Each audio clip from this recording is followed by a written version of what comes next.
치매 증상을 보이는 차강천 회장이 다른 병일 수도 있다. 차강천 회장이 오른쪽 갈비뼈 아래를 만지며 쓰러지는 장면에서 혹시나 다른 곳이 아픈 게 아닐까 하는 생각에 검색을 해보았습니다. 그런데 놀라운 사실, 간의 기능이 나빠져도 치매 증상이 나타날 수 있다는 내용을 알게 되었는데요. 오늘은 선공개 영상을 통해 알게 된 내용에 대해 분석해보는 시간을 갖겠습니다. 치매 진단을 받은 사람의 약 10% 정도는 간질환을 앓고 있을 수 있다는 의견들도 있고, 간질환으로 인해 뇌손상이 발생하여 치매 증상 같은 증상이 발현되는 경우도 있다는 소견도 있었습니다. 그래서 추측해 보건대 아마도 연장선의 치매 폭탄 선언으로 인해 차강천 회장은 사무실에서 쓰러져 병원으로 직행할 것으로 보입니다. 병원에 입원한 차강천 회장은 간 기능에 이상이 생긴 것을 알게 될 것으로 보입니다. 여기서 치매라는 증상은 그로 인해 발생했을 수 있다라는 말과 함께 수술이 필요하다고 하겠죠. 사위 김도수는 간 이식을 해야 한다고 가족들에게 전할 것으로 보입니다. 모든 가족이 검사를 받아야 할 상황. 이때 문제가 발생하는데요. 예고편에서 나온 장면에서 지선우가 고민하는 장면이 나왔죠. 지선우가 검사 결과 차강천의 아들이 아닌 것으로 밝혀지는 겁니다. 그래서 집안의 분위기는 난장판이 되죠. 그때 차 회장과 간이 맞는 가족이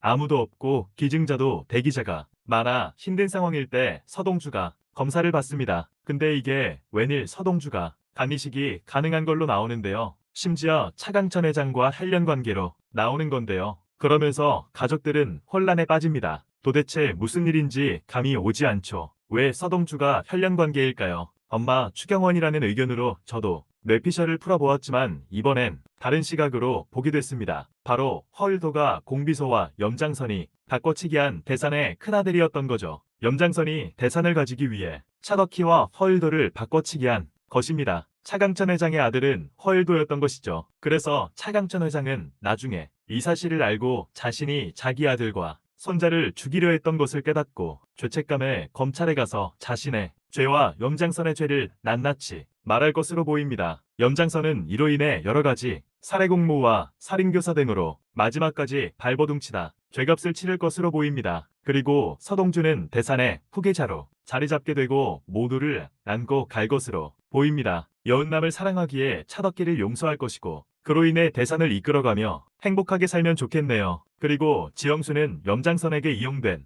자신의 엄마 추경원이었으면 하는 것이 바람입니다. 그래야 지선우도 동생으로 끝까지 안고 갈 수 있으리라 생각됩니다. 마지막 한 방을 지영수가 몰래 가지고 있던 자료로 염장선을 보내주면 더 통쾌할 것 같습니다. 제가 준비한 이야기는 여기까지입니다. 제 생각에 뇌피셜이지만 해피엔딩을 바라는 마음입니다. 오늘 방영하는 보물섬 본방사수 하시죠. 어떻게 흘러갈지 궁금해지네요. 감사합니다.